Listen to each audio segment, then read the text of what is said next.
नमस्कार दोस्तों।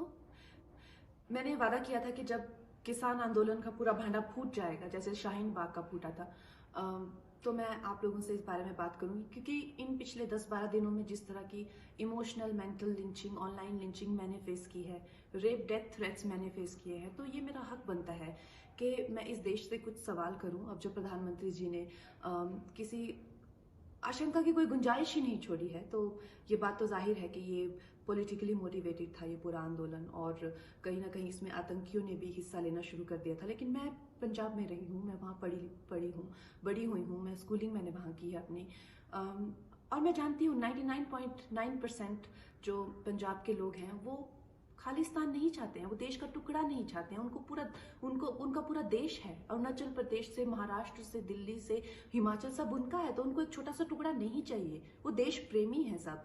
लेकिन मैं उनसे पूछना चाहती हूँ, देशवासियों से, मुझे आतंकियों से शिकायत नहीं है, मुझे जो इस देश को तोड़ना चाहते हैं, मैं उनकी भावनाएं मैं समझती हूँ, लेकिन जो मासूम लोग हैं वो कैसे इन लोगों को अपने आपको उंगलियों पे नचाने देते हैं हर आए दिन। अब जैसे शाहीन बाग में दादी जी वो पढ़ नहीं सकती, कुछ नहीं, लेकिन फिर भी अपनी नागरिकता बचाने के लिए आंदोलन कर रही हैं।